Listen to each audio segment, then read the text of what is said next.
Salam sejahtera dan salam Sarawakku sayang. Anda bersama saya, Ernest Jonathan Seribu dalam Buletin UKAS edisi 1 petang 14 Mac 2020. Buletin 1 petang dimulakan dengan perkembangan terkini COVID-19. Perdana Menteri Tan Sri Muhyiddin Yassin dalam ucapan khasnya pada Jumaat malam memberitahu kerajaan sedar akan bahaya wabak COVID-19 yang telah diisytiharkan sebagai pandemik oleh WHO. Justru, katanya, kerajaan memutuskan untuk menangguhkan atau membatalkan acara atau program yang besar sehingga April 2020. Dan oleh itu, kerajaan telah pun memutuskan agar semua perhimpunan, termasuk mesyuarat antarabangsa, acara-acara sukan, sosial dan juga keagamaan ditangguhkan atau dibatalkan mengikut kesesuaian sehingga 30 April 2020.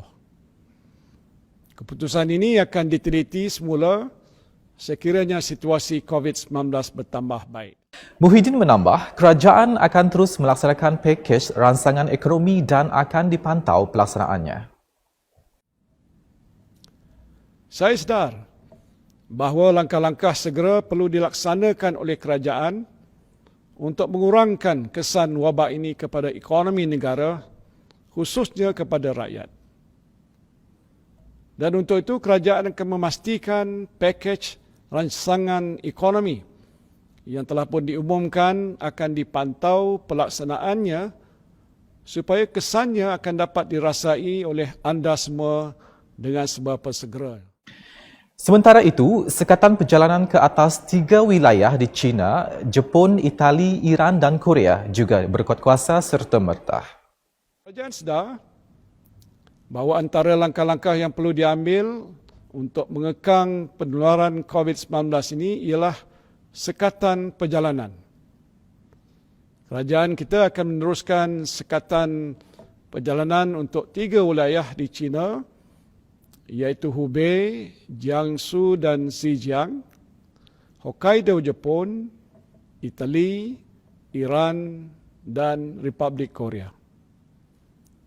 Rakyat Malaysia dinasihatkan tidak melakukan perjalanan ke negara-negara yang terjejas dengan virus COVID-19 ini. Muhyiddin turut memberitahu bahawa rakyat Malaysia perlu menghentikan perjalanan untuk melawat negara yang telah terjejas.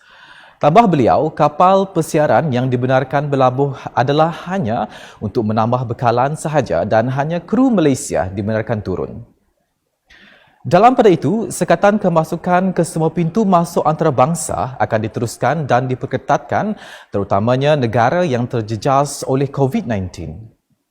Menurut Muhyiddin, pelbagai langkah telah diambil kerajaan persekutuan bagi menepani gelombang kedua COVID-19 yang telah menunjukkan peningkatan kes yang ketara di seluruh dunia.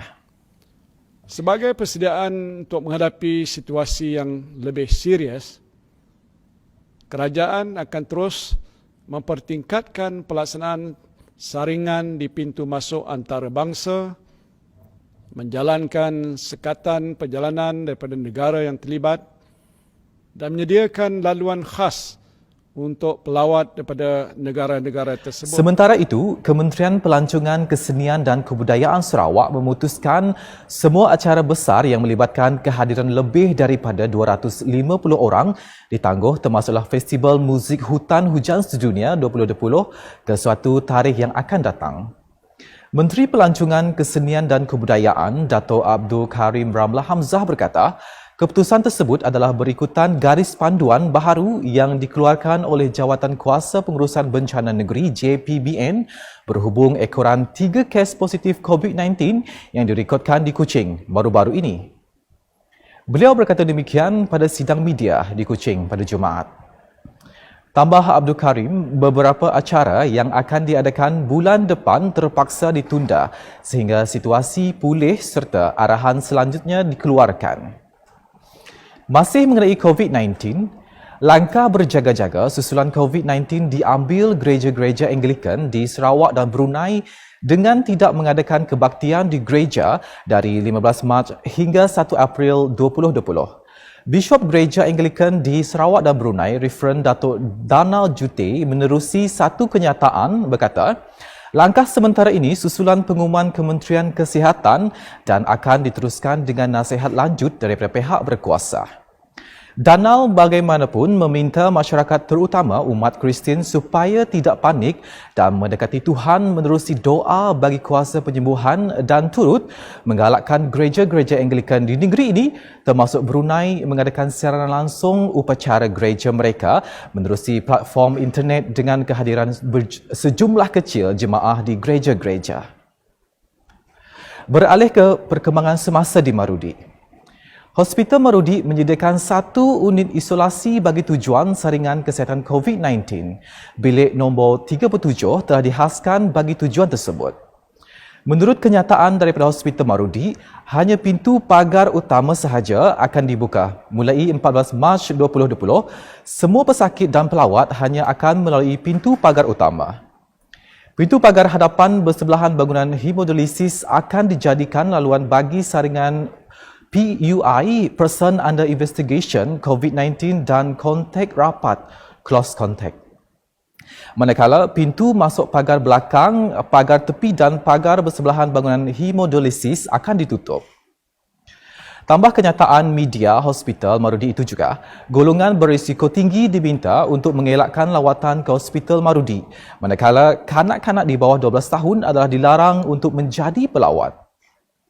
Sebarang kemuskiran sila hubungi talian tertera.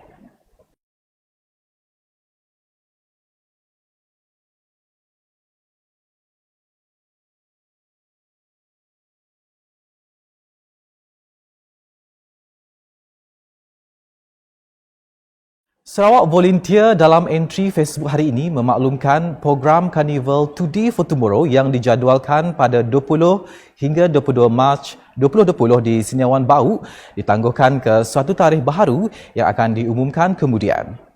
Ini susulan penyebaran wabak pandemik COVID-19 dan semua pihak dimohon untuk mematuhi garis panduan yang telah dikeluarkan oleh pihak berkuasa negeri dan negara. Sebelum mengakhiri Buletin UKAS, orang ramai diminta berjaga-jaga dan berwaspada bagi menangani wabak COVID-19. Berikut merupakan langkah-langkah pencegahan yang boleh diikuti.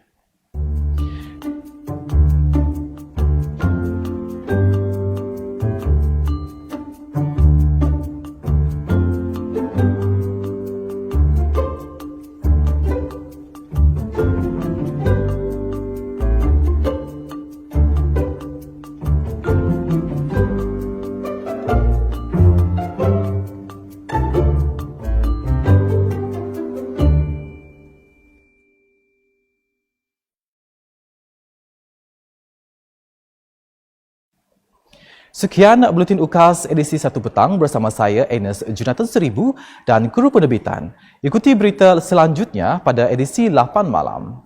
Dapatkan berita terkini Sarawak setiap hari dengan melayari Facebook UKAS, ukas.sarawak.gov.my dan subscribe serta like saluran YouTube Buletin UKAS.